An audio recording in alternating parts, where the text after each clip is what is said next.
ನಮಸ್ಕಾರ ಫ್ರೆಂಡ್ಸ್. ಭಾಗ್ಯಲಕ್ಷ್ಮಿ ಇಂದಿನ ಸಂಚಿಕೆ ಅಂದರೆ 14ನೇ ತಾರೀಕಿಂದು ಇಲ್ಲಿ ಭಾಗ್ಯ, ಕುಸುಮ ಮತ್ತು ಪೂಜಾ, ಸುಂದರಿ ಅವರೆಲ್ಲ ಇಲ್ಲೇ ಕೂತಿರ್ತಾರೆ. ಸುನಂದ ಅವರೆಲ್ಲನೂ. ಭಾಗ್ಯ ಏನಂತಾಳೆ ಪೂಜಾಗೆ, ಪೂಜಾ ನಾಳೆ ಗೌರಿ ಪೂಜೆಗೆಲ್ಲ ತಯಾರಿ ಮಾಡ್ಕೊಂಡಿದ್ಯಾ ಕ್ಲೀನಾಗಿ ಎಲ್ಲನೂ ಅಂತ ಕೇಳ್ತಾಳೆ. ಪೂಜಾ ಹ್ಞೂ ಅಕ್ಕ, ಎಲ್ಲ ರೆಡಿ ಮಾಡ್ಕೊಂಡಿದ್ದೀನಿ ಅಕ್ಕ ಅಂತ ಅಂದ್ಬಿಟ್ಟು ಅಂತಿರ್ತಾಳೆ. ಅವಾಗ ಸರಿ ಆಯಿತು, ಎಲ್ಲ ಪೂಜೆಗೆ ಬೇಗ ತಯಾರಿ ಮಾಡ್ಕೊ ಅಂತ ಹೇಳ್ಬಿಟ್ಟು ಹೇಳ್ತಾಳೆ.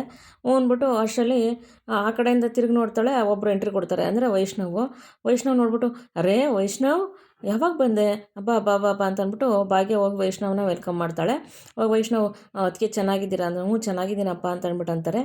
ಆಮೇಲೆ ವೈಷ್ಣವ್ ಎಲ್ಲರೂ ಮಾತಾಡಿಸ್ತಾನೆ, ದೊಡ್ಡಪ್ಪ ದೊಡ್ಡಮ್ಮ ಎಲ್ಲ ಚೆನ್ನಾಗಿದ್ದೀರಾ ಅಂದ್ಬಿಟ್ಟು, ಪೂಜಾ ಎಲ್ಲ ಚೆನ್ನಾಗಿದ್ದೀರಾ ಸುಂದರಕಾಲ ಅಂತ ಎಲ್ಲರೂ ಮಾತಾಡಿಸ್ತಾನೆ. ಎಲ್ಲರೂ ಚೆನ್ನಾಗಿದ್ವಿ ಕಣಪ್ಪ ಅಂತ ಹೇಳ್ಬಿಟ್ಟು ಅಂತಾರೆ. ಅವಾಗ ಭಾಗ್ಯ ಆ ಕಡೆ ಈ ಕಡೆ ಎಲ್ಲ ಹುಡುಕ್ತಾ ಇರ್ತಾಳೆ. ಅಂದರೆ ಲಕ್ಷ್ಮಿನ ಹುಡುಕ್ತಿರ್ತಾಳೆ ಭಾಗ್ಯ, ಅವಳು ಕಾಣಿಸಲ್ಲ. ಅವಾಗ ಇವ್ರೇನಂತಾರೆ ಧರ್ಮಣ್ಣವರು, ಭಾಗ್ಯ ನೀನು ಆ ಕಡೆ ಈ ಕಡೆ ಎಲ್ಲ ಏನು ಹುಡುಕ್ತಿದ್ದೀಯ ಅಂತ ನನಗೆ ಗೊತ್ತಮ್ಮ, ನೀನು ಲಕ್ಷ್ಮಿನ ಹುಡುಕ್ತಿದ್ದೀಯಲ್ವಾ ಅಂದ್ಬಿಟ್ಟು ಅಂತಾರೆ. ಹ್ಞೂ ಮಾವ ಅಂತ ಅಂತಾಳೆ ಭಾಗ್ಯ. ಅವಾಗ ಹೌದು ವೈಷ್ಣವ್ ಎಲ್ಲಿ ಲಕ್ಷ್ಮಿ ಬಂದಿಲ್ವಲ್ಲ ಅಂತ ಅಂದ್ಬಿಟ್ಟು ಸುನಂದವರು ಕೇಳ್ತಾರೆ, ಮತ್ತು ಕುಸುಮ ಅವರು ಕೇಳ್ತಾರೆ. ಅವಾಗ ವೈಷ್ಣವ್, ಹಂಗಾರೆ ನಾನು ಬಂದಿದ್ದು ನಿಮ್ಗೆ ಇಂಪಾರ್ಟೆಂಟ್ ಅಲ್ಲ, ಮಹಾಲಕ್ಷ್ಮಿ ಇಂಪಾರ್ಟೆಂಟಾ, ಹಂಗಾರೆ ನಾನು ಬೇಡವಾ ದೊಡ್ಡಪ್ಪ ದೊಡ್ಡಮ್ಮ, ನಿಮಗೆ ಮಗ ಬೇಡ, ಸೊಸೆ ಮಾತ್ರ ಹುಡುಕ್ತಾ ಇದ್ದೀರಾ ಅಂತ ಅಂದ್ಬಿಟ್ಟು ವೈಷ್ಣವ್ ಕಿಟ್ಲೆ ಮಾಡ್ತಾರೆ. ಅವಾಗ ಅವರು, ಹಾಗೇನಿಲ್ಲ ಕಣೋ, ಲಕ್ಷ್ಮಿ ಬಂದಿಲ್ಲ ಅಂತ ಕೇಳಿದ ಅಷ್ಟೇ ಅಂತೇಳಿ ಕುಸುಮ ಮತ್ತು ಧರ್ಮಣ್ಣ ಹೇಳ್ತಾರೆ. ಅವಾಗ ಮಹಾಲಕ್ಷ್ಮಿನ ಬರ್ತಾರೆ, ಅವ್ರಿಗೊಂದು ರೀಸನ್ ಇದೆ, ಅವಾಗ ಬರ್ತಾರೆ ಅಂದಾಗ ಏನಪ್ಪ ಅಂತಂದರೆ ಸರ್ಪ್ರೈಸ್ ಅಂತಾನೆ ವೈಷ್ಣವು. ಅವಾಗ ಅದೇ ಏನು ಸರ್ಪ್ರೈಸು ಅಂತ ಅಂದ್ಬಿಟ್ಟು ಭಾಗ್ಯ ಕೇಳ್ತಾಳೆ. ಅದಕ್ಕೆ ಸರ್ಪ್ರೈಸ್ ಅಂದರೆ ಅಂತ ಏನು ಹೇಳೋದು, ಸರ್ಪ್ರೈಸ್ ಅಷ್ಟೇನೇನೆ ಅಂತ ಅಂದ್ಬಿಟ್ಟು ಅಂತಾನೆ. ಅವಾಗ ಗುಂಡ, ಚಿಕ್ಕಪ್ಪ ಸರ್ಪ್ರೈಸ್ ಅಂದ್ರೆ ಏನು ಅಂದ, ಸರ್ಪ್ರೈಸೇ ಅಂದಾಗ, ಸರಿ ಬಿಡಪ್ಪ ಆಯಿತು, ಇನ್ನೇನು ಮಾತಾಡೋಕ್ಕಾಗಲ್ಲ ಅಂತ ಅಂದ್ಬಿಟ್ಟು ಅಂದಾಗ, ಪೂಜಾ ವೈಷ್ಣವ್ ಹೇಗಿದ್ದೀಯಾ ಅಂತಾಳೆ. ಹ್ಞೂ ಚೆನ್ನಾಗಿದ್ದೀನಿ ಪೂಜಾ, ನೀನು ಹೇಗಿದ್ದೀಯಾ ಮದುಮಗಳು ಅಂದಾಗ, ಹ್ಞೂ ಚೆನ್ನಾಗಿದ್ದೀನಿ ಅಂತ ಹೇಳ್ಬಿಟ್ಟು ಅಂತಾರೆ. ಅವಾಗ ಭಾಗ್ಯ, ಇನ್ನೇನು ವೈಷ್ಣವ್ ಸಮಾಚಾರ ಅಂದಾಗ, ಏನಿಲ್ಲ ಭಾಗ್ಯ ಅದಕ್ಕೆ ನಿಮ್ಗೆ ಏನಾದರೂ ಫೈನಾನ್ಷಿಯಲ್ ಹೆಲ್ಪ್ ಬೇಕಾದ್ರೆ ನನ್ನನ್ನು ಕೇಳಬೇಕು ತಾನೇ, ಏನು ಫೈನಾನ್ಷಿಯಲ್ ಹೆಲ್ಪ್ ಆದರೆ ನಾನು ಮಾಡ್ತಿರ್ಲಿಲ್ವಾ, ನಾನು ಬೇರೆನಾ ಅಂತ ಅಂದ್ಬಿಟ್ಟು ವೈಷ್ಣವ್ ಹೇಳ್ತಾನೆ. ಅಯ್ಯೋ ಹಾಗೆಲ್ಲ ಏನಿಲ್ಲ ಕಣೋ ವೈಷ್ಣವ್, ಬೇಕಾದಾಗ ನಾನೇ ಕೇಳ್ತೀನಿ ಬಿಡು ಅಂತ ಅಂದ್ಬಿಟ್ಟು ಭಾಗ್ಯ ಹೇಳ್ತಾರೆ. ನೀವೆಲ್ಲಿ ಕೇಳ್ತೀರಾ, ನೀವು ಸ್ವಾಭಿಮಾನಿ, ನೀವು ಯಾವತ್ತೂ ಯಾರನ್ನೂ ಕೈ ಒಡ್ಡಲ್ಲ, ಸ್ವಾಭಿಮಾನಿ ಅಲ್ವಾ, ನೀವು ಸ್ವಾಭಿಮಾನಕ್ಕೆ ಧಕ್ಕೆ ಬರ್ದಂಗೆ ನಡ್ಕೊತಿದ್ದೀರಾ ನೀವು ಅಂತ ವೈಷ್ಣವ್ ಹೇಳ್ತಾನೆ. ಭಾಗ್ಯ, ಆ ಥರ ಎಲ್ಲ ಏನಿಲ್ಲ ಬಿಡಪ್ಪ ಅಂತ ಹೇಳ್ಬಿಟ್ಟು ಭಾಗ್ಯ ಹೇಳ್ತಾಳೆ. ಅವಾಗ ಸರಿ ಆಯಿತು, ಎಲ್ಲ ಹಿಂಗೆ ಮಾತಾಡ್ತಿರ್ತೀರಾ, ಸಂಜೆ ಸಂಗೀತ ಆಯ್ತಲ್ಲ ಅದಕ್ಕೆಲ್ಲ ರೆಡಿ ಆಯ್ತೀರಾ ಅಂತ ಎಲ್ಲರೂ ಅಂತಾರೆ. ಹ್ಞೂ ಹೌದಲ್ವಾ ಅಂತ ಅಂದ್ಬಿಟ್ಟು ವೈಷ್ಣವಂಗಂತಾನೆ. ಅವಾಗ ಹೌದಲ್ವಾ ಅಂತ ಅಂತಿರ್ತಾರೆ. ಈ ಕಡೆ ಏನಾಗುತ್ತೆ, ಧರ್ಮಣ್ಣವರು ಹೊರಗಡೆ ಬರ್ತಾ ಇರ್ತಾರೆ. ಅಲ್ಲಿಗೆ ರಾಮ ಎಂಟ್ರಿ ಕೊಡ್ತಾರೆ, ಡಾಕ್ಟರ್ ರಾಮ ಅಂತ ಎಂಟ್ರಿ ಕೊಡ್ತಾರೆ. ಅವರು ಪ್ರೇಮ ಕಾವ್ಯ ಸೀರಿಯಲ್ ಬರ್ತಾ ಇದ್ದಿಲ್ಲ, ಅದ್ರ ಮೇನ್ ಹೀರೋ ಮತ್ತು ಹೀರೋಯಿನ್ ಇಬ್ಬರು ಬರ್ತಾರೆ. ಅವಾಗ ಇವರು ಧರ್ಮಣ್ಣವ್ರು ಬರ್ತಾಗ, ಓ ರಾಮ್ ಬಾರಪ್ಪ ಹೇಗಿದೆಯಪ್ಪ ಅಂದರೆ, ಏನಿಲ್ಲ ಅಂಕಲ್ ಚೆನ್ನಾಗಿದ್ದೀನಿ ಅಂತ ಹೋಗಿ ಆಶೀರ್ವಾದ ತೊಗೋತಾನೆ ರಾಮು. ಆಮೇಲೆ ಪ್ರೇಮನ ಜೊತೆಲಿ ಬಂದಿರ್ತಾಳೆ. ಪ್ರೇಮ ಕಾವ್ಯ ಫಿಲಮ್ ಪ್ರೇಮ ಕಾವ್ಯ ಧಾರಾವಾಹಿ ಬರ್ತಾ ಇದೆಯಲ್ವಾ ಕಲರ್ಸ್ ಕನ್ನಡದಲ್ಲಿ, ಅದ್ರ ಹೀರೋಯಿನ್ ಇವರು. ಪ್ರೋಮೋ ತುಂಬ ಚೆನ್ನಾಗಿದೆ ಧಾರಾವಾಹಿದದು. ಆಮೇಲೆ ಸರಿ ಅಂದ್ಬಿಟ್ಟು ರಾಮ ಪರಿಚಯ ಮಾಡ್ಕೊತಾರೆ ಧರ್ಮ ಅವರು. ಅವಾಗಿಬ್ಬರು ಪರಿಚಯ ಮಾಡಿಕೊಂಡು, ದೇವಿಪುರದಲ್ಲಿ ರಾಮ ಅಂದರೆ ಏನು ಕಮ್ಮಿ, ಡಾಕ್ಟರ್ ರಾಮ ಅಂದರೆ ಅಂತ ಅಂದ್ಬಿಟ್ಟು ಮಾತಾಡ್ತಿರ್ತಾರೆ. ಅವಾಗ ರಾಮ್ ಮಾತ್ರನಾ, ನಾನು ಗೊತ್ತಿಲ್ವಾನ, ಓ ನೀನು ಗೊತ್ತು ಬಾಮ್ಮ ಅಂತ ಅಂದಾಗ, ಹೌದು ನಿನ್ನನ್ನೇ ಮದುವೆ ಕರೆದಿದ್ದು ಅಂತ ರಾಮ್ ಕೇಳ್ತಾನೆ ಪ್ರೇಮನ್ನ. ನಿನ್ನನ್ನು ಕಾಮತ್ ಸರ್ ಇದು ಧರ್ಮಣ್ಣವ್ರು ಕರೆದಿದ್ರೆ, ನನ್ನನ್ನು ಭಾಗ್ಯಕ್ಕ ಕರೆದೈತೆ ಮದುವೆಗೆ, ಅದಕ್ಕೆ ಬಂದಿದ್ದೀನಿ ಅಂತ ಅಂದ್ಬಿಟ್ಟು ಹೇಳ್ತಾಳೆ. ಆಯ್ತು ಇಲ್ಲೂ ಜಗಳ ಶುರು ಮಾಡಬೇಡಿ ನೀವಿಬ್ಬರು ಅಂತ ಹೇಳ್ಬಿಟ್ಟು ಧರ್ಮಣ್ಣವ್ರು ಅಂತಾರೆ. ಅಲ್ಲಿಗೆ ಇವ್ರು ಯಾರು ಅಂತ ಅಂದಾಗ, ಪ್ರೇಮ ಮತ್ತು ರಾಮ್ ಇಬ್ಬರೂ ಚೈಲ್ಡ್ಹುಡ್ ಫ್ರೆಂಡ್ಸ್ ಅಲ್ವಾ, ಅದರಿಂದ ಅವರಿಬ್ಬರು ಹಂಗೆ ಮಾತಾಡ್ತಿದ್ದಾರೆ ಅಂತ ಅಂದ್ಬಿಟ್ಟು ಧರ್ಮಣ್ಣವ್ರು ಅಂತಾರೆ. ಅವಾಗ ಸರಿ ಅಂದ್ಬಿಟ್ಟು ಅಲ್ಲಿ ಭಾಗ್ಯ ಅವರೆಲ್ಲ ಬರ್ತಾರೆ. ಓಹೋ ಏನೇ ಸುಂದರಿ ಬಂದ್ಬಿಟ್ಟಿದ್ಯಾ ಅಂದಾಗ, ಸುಂದರಿ ಅವ್ರು ಅಲ್ಲಿರ್ತಾರೆ. ಭಾಗ್ಯ ನಾನು ಇಲ್ಲಿದ್ದೀನಲ್ಲ, ಅಯ್ಯೋ ಭಾಗ್ಯಕ್ಕ ಸುಂದರಕ್ಕ ನಿನ್ನಲ್ಲ, ಇವಳು ನಾನು ಸುಂದರಿ ಅಂತಲೇ ಕರೆದಿದ್ದು ಅಂತ ಅಂದ್ಬಿಟ್ಟು ಅಂತಾಳೆ. ಅವಾಗ ಹಂಗಾರೆ ಸುಂದರ ಆಂಟಿ ಚೆನ್ನಾಗಿಲ್ವಾ ಅಂತ ಗುಂಡ ಹೇಳ್ತಾನೆ. ಅಲ್ಲಿ ಗುಂಡ ಅವರೆಲ್ಲರೂ ಎಂಟ್ರಿ ಕೊಟ್ಟಿರ್ತಾರೆ ಅಲ್ಲಿ. ಸುಂದರ ಆಂಟಿ ಚೆನ್ನಾಗವ್ರೆ ಕಣಪ್ಪ, ಇವಳು ಚೆನ್ನಾಗಿದ್ದಾಳಲ್ವ ಅದಕ್ಕೆ ಸುಂದರಿ ಅಂತ ಹೇಳಿದೆ ಅಂತ ಅಂದ್ಬಿಟ್ಟು ಭಾಗ್ಯ ಹೇಳ್ತಾರೆ. ಅವಾಗ ಏನೇ ಸಮಾಚಾರ ಚೆನ್ನಾಗಿದೆಯಾ ಅಂತ ಅಂದ್ಬಿಟ್ಟು ಎಲ್ಲ ಮಾತಾಡ್ತಾ ಇರ್ತಾರೆ. ಅಷ್ಟರಲ್ಲಿ ಕಾಮತ್ತು, ಕಿಶನ್ ಮತ್ತು ಆದಿ 3 ಜನ ಎಂಟ್ರಿ ಕೊಡ್ತಾರೆ. ಅವಾಗ ಕಾಮತ್ತು ರಾಮ್ನೇ ನೋಡ್ತಾ ಇರ್ತಾರೆ. ಅವಾಗ ಯಾರಿದು ಅಂತ ಅಂದ್ಕೊಂಡು, ಅವಾಗ ಧರ್ಮಣ್ಣವರು, ಬೀಗ್ರೆ ಇವರು ಡಾಕ್ಟರ್ ರಾಮ್ ಅಂತ ಹೇಳ್ಬಿಟ್ಟು ದೇವಿಪುರದಲ್ಲಿ ಡಾಕ್ಟರ್ ಆಗಿದ್ದಾರೆ, ನನ್ನ ಫ್ರೆಂಡು ಶ್ರೀಧರ್ ಮೂರ್ತಿ ಅಂತ ಅಂದೆ. ತಾತ ನಿಮ್ಗೆ ಇಷ್ಟು ಚಿಕ್ಕ ಫ್ರೆಂಡ್ ಇದ್ದಾರಾ ಅಂತ ಗುಂಡ ಅಂತಾನೆ. ತರಲೆ ಇರೋ ಹೇಳ್ತೀನಿ ಅಂದಾಗ, ಡಾಕ್ಟರ್ ಶ್ರೀಧರ್ ಮೂರ್ತಿ ಅಂತಿದ್ದಾರೆ ದೇವಿಪುರದಲ್ಲಿ, ಅವ್ರ ಮಗ ಇವರು ಡಾಕ್ಟರ್ ರಾಮ್ ಅಂತ ಹೇಳ್ಬಿಟ್ಟು ಧರ್ಮಣ್ಣವ್ರು ಎಲ್ರಿಗೂ ಅವ್ರನ್ನ ಪರಿಚಯ ಮಾಡಿಸ್ಕೊಡ್ತಾರೆ. ಇನ್ನು ಇವ್ರು ಯಾರು ಅಂತ ಅಂದ್ಬಿಟ್ಟು ಕಾಮತ್ ಸರ್ ಕೇಳ್ತಾರೆ. ಆಗ ಭಾಗ್ಯ, ಮಾವ ಇವಳು ದೇವಿಪುರದವಳು, ನನ್ನ ಫ್ರೆಂಡೇನೇನೆ, ದೇವಿಪುರದಲ್ಲಿ ಇವಳು ಯಾರು ಕೇಳಿದ್ರು ಹೇಳ್ತಾಳೆ, ಕಲ್ಲು ಬೇಕಾದ್ರೂ ಸಿಡಿಸ್ಬಿಡ್ತಾಳೆ ಅಂತ ಪಟಾಕಿಗಳು. ಅಂದರೆ ಏನು ಭಾಗ್ಯಕ್ಕ ನನ್ನನ್ನು ಬಜಾರಿ ಅಂತ ಹೇಳ್ತಾ ಇದೆಯಾ ಅಂತ ಪ್ರೇಮ ಹೇಳ್ತಾಳೆ. ಅವಾಗ ಇಲ್ಲ ಕಣೆ ನೀನು ಒಳ್ಳೆ ಹುಡುಗಿ ಅಂತ ಹೇಳ್ಬಿಟ್ಟು ಎಲ್ರಿಗೂ ಪರಿಚಯ ಮಾಡ್ತಾ ಇದ್ದೀನಿ ಕಣೆ ಅಂತ ಹೇಳ್ಬಿಟ್ಟು ಭಾಗ್ಯವ್ರು ಹೇಳ್ತಾರೆ. ಅವಾಗ ಹಂಗೆಲ್ಲ ಏನಿಲ್ಲ ಬಿಡು ಭಾಗ್ಯಕ್ಕ ಅಂತಾಳೆ. ಮಾವ ನಿಮ್ಗೆ ಇನ್ನೊಂದು ವಿಷಯ ಗೊತ್ತಾ, ಇವಳು ನನಗಿನ್ನ ಚೆನ್ನಾಗಿ ಅಡುಗೆ ಮಾಡ್ತಾಳೆ ಅಂತ ಅಂದ್ಬಿಟ್ಟು ಅಂತಾಳೆ ಭಾಗ್ಯ ಪ್ರೇಮ ಚೆನ್ನಾಗಿ ಅಡುಗೆ ಮಾಡ್ತಾಳೆ ಅಂತ. ಅವಾಗ ಕುಸುಮರು ಆಹಾ ಏನು ಹೇಳ್ತಿದ್ಯಾ ಭಾಗ್ಯ ನೀನು, ಇನ್ನು ಗುಂಡಣ್ಣನೂ ಸುಂದರ ಎಲ್ಲ ಹುಡಿಕೊಂಡು ಅಲ್ಲೇ ಪ್ರೇಮನ ಹುಡಿಕೊಂಡು ಹೋಗ್ಬಿಡ್ಲಿ ಅಂತ ಹೇಳ್ತಿದ್ಯಲ್ವಾ ಅಂತ ಅಂದಾಗ, ಆ ಥರ ಏನಿಲ್ಲ ಅತ್ತೆ, ಇವಳು ನನಗಿನ್ನ ಚೆನ್ನಾಗಿ ಅಡುಗೆ ಮಾಡ್ತಾಳೆ. ಒಂದು ಸತಿ ಇವಳು ಕೈ ರುಚಿ ನೋಡಿಬಿಟ್ರೆ ಸಾಕು ನೀವು ಮತ್ತೆ ಮತ್ತೆ ಇವಳು ಮನೆ ಹುಡಿಕೊಂಡೋಗೇ ತಿಂತಿರ್ತೀರ ಗೊತ್ತಾ ಅಂತ ಅಂದ್ಬಿಟ್ಟು ಅಂತಾಳೆ. ಆವಾಗ ಕಾಮಸಾರು ಮತ್ತು ಗುಂಡಣ್ಣ ತಾತ ಬ್ರೋ ತಾತ ಅವ್ನು ಕೆಲಸ ಮಾಡೋಣ, ಆಂಟಿ ಅಡುಗೆ ಚೆನ್ನಾಗಿ ಮಾಡ್ತಾರಂತೆ, ನೀವು ಯಾವಾಗಲೂ ಇವ್ರ ಮನೆಗೆ ಹೋಗ್ಬಿಡೋಣ ಅಂತ ಅಂದ್ಬಿಟ್ಟು ಗುಂಡ ಕಾಮತ್ ರೇಗಿಸ್ತಾನೆ. ಅವಾಗ ಕಾಮತ್ ಓ ಎಸ್ ಅಷ್ಟೇ ತಾನೇ, ನಾನು ರೆಡಿಯಪ್ಪ, ಊಟ ಅಂದರೆ ಎಲ್ಲಿಂದ ಎಲ್ಲಿಗೆ ಬೇಕಾದ್ರೂ ಹೋಗ್ತೀನಿ, ನಾನು ಊಟಕ್ಕೆ ರೆಡಿ ಇರ್ತೀನಿ ಗೊತ್ತಾ, ಅದು ರುಚಿ ರುಚಿಯಾಗಿ ಊಟ ಸಿಗ್ತದೆ ಅಂದರೆ ಯಾರು ಬಿಡ್ತಾರೋ ಗುಂಡಣ ಅಂತ ಅಂದ್ಬಿಟ್ಟು ಕಾಮತ್ ಹೇಳ್ತಾರೆ. ಅವಾಗ ಹ್ಞೂ ತಾತ ಹಂಗೆ ಮಾಡೋಣ ಬಿಡಿ ಅಂತ ಹೇಳ್ಬಿಟ್ಟು ಗುಂಡ ಹೇಳ್ತಾನೆ. ಅವಾಗ ಭಾಗ್ಯ ತರಲೆ ನಿಮ್ಮದೆಲ್ಲ ಇದೇ ಆಗೋಯ್ತು ನಿಮ್ಮದು ಅಂತ ಅಂದ್ಬಿಟ್ಟು ಅಂತಾರೆ. ಆಮೇಲೆ ಅಲ್ಲಿ ಪೂಜಾ ಎಲ್ಲ ತುಂಬ ಚೆನ್ನಾಗಿ ರೆಡಿಯಾಗಿ ಬಂದಿರ್ತಾಳೆ ಪೂಜಾ ಕಿಶನ್ ಎಲ್ಲ.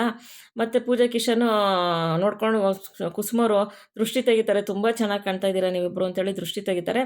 ಇಲ್ಲಿ ರಾಮ್ ಬಂದಿರೋದಕ್ಕೆ ಆದಿ ನೋಡ್ಬಿಟ್ಟು ಡಾಕ್ಟರ್ ರಾಮ್ ಅಲ್ವಾ ಅಂತ ಅಂದ್ಬಿಟ್ಟು ಆದಿ ಹೇಳ್ತಾರೆ. ಅವಾಗ ಎಸ್ ನೀವು ಆದಿಶ್ವರ್ ಕಾಮತ್ ಅಲ್ವಾ ಅಂದಾಗ ಹೌದು ಅಂತ ಅಂದ್ಬಿಟ್ಟು ಇಬ್ಬರು ಪರಿಚಯ ಮಾಡಿಕೊಡ್ತಾರೆ. ಅವಾಗ ಇವರು ಧರ್ಮಣ್ಣವ್ರು ಏನು ಹೇಳ್ತಾರೆ, ಅದೇ ನಿಮಗೆ ಗೊತ್ತಾ ಇವರು ಅಂದಾಗ ಹೌದು ಗೊತ್ತು ಅಂದಾಗ, ಡಾಕ್ಟರ್ ರಾಮ್ ಅಂತ ಹೇಳ್ಬಿಟ್ಟು ಇವರು ದೊಡ್ಡ ಆರ್ಟ್ ಸ್ಪೆಷಲಿಸ್ಟು, ಬೆಂಗಳೂರಲ್ಲಿ ಇವ್ರನ್ನ ಎಷ್ಟೋ ಹಾಸ್ಪಿಟ್ಲುಗಳು ಬನ್ನಿ ಅಂತ ರೆಫರ್ ಮಾಡಿದ್ರು ಕೂಡ ಬೇಡ ಅಂತ ಹೇಳ್ಬಿಟ್ಟು ಹಳ್ಳೀಲಿ ಹೋಗಿ ಹಳ್ಳಿ ಜನಗಳು ಸೇವೆ ಮಾಡಬೇಕು ಅಂತ ಹಳ್ಳಿಲಿ ಡಾಕ್ಟರ್ ಆಗಿದ್ದಾರೆ ಅಂತ ಹೇಳ್ಬಿಟ್ಟು ಧರ್ಮಣ್ಣವರು ಕಾಮತ್ ಸರ್ಗೆಲ್ಲ ಪರಿಚಯ ಮಾಡ್ಕೊಂಡಿರ್ತಾರೆ ರಾಮ್ನ.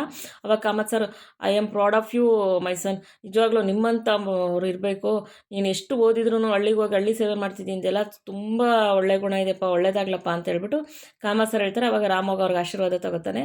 ಅವಾಗ ಎಲ್ಲರೂ ನಡೀರಿ ಸಂಗೀತಕ್ಕೆ ಲೇಟ್ ಆಯಿತು, ಇನ್ನೊಂದು ಗುಂಡಣ್ಣ ಹೇಳೋದು ಇನ್ನೊಂದು ಇವತ್ತು ರಾಮ್ ಅಂಕಲ್ಲು ಮತ್ತು ಪ್ರೇಮ ಆಂಟಿ ಡ್ಯಾನ್ಸ್ ಮಾಡ್ತಾರಂತೆ ಅಂದಾಗ ಓ ಎಸ್ ಮಾಡ್ತೀನಿ ಅಂತ ಪ್ರೇಮ ಹೇಳ್ತಾಳೆ. ಅವಾಗ ರಾಮು ಮಾಡೋಣ ಬಿಡಪ್ಪ ಅಂತಾರೆ. ಅವಾಗ ತಾತ ನೀವು ಎಲ್ಲರನ್ನೂ ಮಾತು ಮರೆಸ್ಬೇಡಿ, ಇವತ್ತು ಪ್ರೇಮ ಆಂಟಿನೂ ಮತ್ತು ರಾಮ್ ಅಂಕಲ್ಲು ಡ್ಯಾನ್ಸ್ ಮಾಡ್ತೀನಿ ಅಂತ ಹೇಳಿದ್ದಾರೆ, ನೀವು ಸುಮ್ಮನಿರಿ ಅಂದಾಗ ಹೌದಾ ಹಂಗಾರೆ ನಡೀರಿ ಅಂತ ಹೇಳ್ಬಿಟ್ಟು ಹೋಗ್ತಾರೆ. ಅವಾಗಲ್ಲಿ ಒಂದು ಸಾಂಗ್ ಹಾಕ್ತಾರೆ. ಸಾಂಗ್ ಹಾಕಿದ ತಕ್ಷಣ ಇಲ್ಲಿ ಇವಳು ಪ್ರೇಮನೂ ಮತ್ತು ರಾಮು ಇಬ್ಬರೂ ಡ್ಯಾನ್ಸ್ ಮಾಡ್ತಾರೆ. ಡ್ಯಾನ್ಸ್ ತುಂಬ ಚೆನ್ನಾಗಿರುತ್ತೆ. ಇಬ್ಬರು ಡ್ಯಾನ್ಸ್ ಮಾಡ್ತಿರ್ತಾರೆ, ಎಲ್ಲರೂ ಖುಷಿಯಾಗಿ ಕುಣಿತಾ ಇರ್ತಾರೆ. ಇಲ್ಲಿ ಕಿಶನು ಮತ್ತು ಪೂಜಾ ಒಬ್ರಿಗೊಬ್ರು ನೋಡಿಕೊಂಡು ನಾಚ್ಕೋತಾ ಇರ್ತಾಳೆ. ಪೂಜಾ ಒಬ್ರಿಗೊಬ್ರು ನೋಡಿಕೊಂಡು ಕಿಶನ್ ಬಾ ನಾವು ಡ್ಯಾನ್ಸ್ ಮಾಡೋಕ್ಕೆ ಹೋಗೋಣ ಅಂತ ಕರೀತಾನೆ. ಪೂಜಾ ಬರಲ್ಲ ಅಂತಾಳೆ. ಬಾ ಅಂತ ಕರೀತಾನೆ, ಬರಲ್ಲ ಅಂತಾಳೆ. ಅವಾಗ ಗುಂಡ ತನ್ವಿ ಎಲ್ಲ ಹೋಗಿ ಡ್ಯಾನ್ಸ್ ಆಡ್ತಾ ಇರ್ತಾರೆ. ಆಮೇಲೆ ಪೂಜಾ ಕಿಶನ್ನು ಕರ್ಕೊತಾರೆ. ಪೂಜಾ ಕಿಶನು ಡ್ಯಾನ್ಸ್ ಆಡ್ತಾರೆ. ಅವಾಗ ಡ್ಯಾನ್ಸ್ ಆಡ್ಬಿಟ್ಟು ಸುಸ್ತಾಗಿ ಕೂತ್ಕೋತಾರೆ.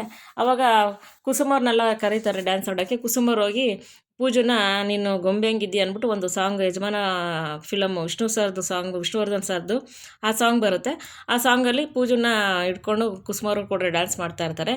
ಡ್ಯಾನ್ಸ್ ಮಾಡ್ತಿರ್ಬೇಕಾದ್ರೆ ಎಲ್ಲರೂ ಬರ್ತಾರೆ. ಅಲ್ಲಿ ಕಾಮಸಾರು ಬಂದುಬಿಡ್ತಾರೆ, ಎದ್ದು ನಾನು ಡ್ಯಾನ್ಸ್ ಮಾಡ್ತೀನಿ ಅಂತ ಹೇಳ್ಬಿಟ್ಟು ಗುಂಡ ತನ್ವಿ ಕಾಮಸಾರು ಕುಸುಮ ಪೂಜಾ ಕಿಶನ್ ಎಲ್ಲರೂ ಡ್ಯಾನ್ಸ್ ಮಾಡ್ತಿರ್ತಾರೆ. ರಾಮ್ ಪ್ರೇಮ ಎಲ್ಲನೂ ಕಾಮಸರ್ಗೆ ಡ್ಯಾನ್ಸ್ ಮಾಡ್ತಾ ಸ್ವಲ್ಪ ಸುಸ್ತಾಗ್ಬಿಟ್ರು, ಎದೆ ನೋವು ಬರೋಂಗೆ ಆಗುತ್ತೆ. ಅವಾಗ ಏನು ಮಾಡ್ತಾರೆ, ಸ್ವಲ್ಪ ಎದೆ ಹಿಡ್ಕೊಂಡು ಹೋಗ್ತಾರೆ ಆಗುತ್ತೆ. ಭಾಗ್ಯ ಇದನ್ನು ನೋಡ್ಬಿಡ್ತಾಳೆ. ಭಾಗ್ಯ ಡ್ಯಾನ್ಸ್ ಮಾಡೋಕ್ಕೆ ಹೋಗಿರಲ್ಲ.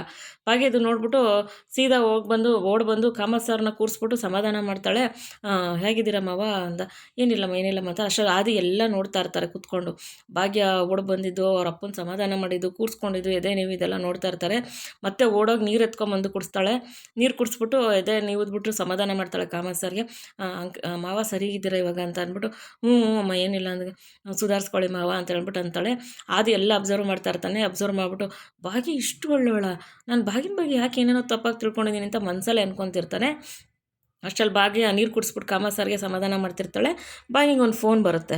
ಫೋನ್ ಬಂದಿದ್ದ ತಕ್ಷಣ ಫೋನ್ ಎತ್ಕೊಂಡು ಹೊರಗಡೆ ಬರ್ತಾಳೆ. ಆವಾಗ ಅದಿನ ಭಾಗ್ಯನ ಫಾಲೋ ಮಾಡ್ಕೊಂಬರ್ತಾನೆ, ಯಾರ ಹತ್ರ ಮಾತಾಡ್ತಾಳೆ ಅಂತ. ಅಲ್ಲೊಬ್ಬರು ಬ್ರೋಕರ್ ಬಂದಿರ್ತಾರೆ. ಮನೆ ನೋಡೋಕೆ ಹೇಳಿರ್ತಾಳೆ ಕಿಶನ ಪೂಜೆಗೆ.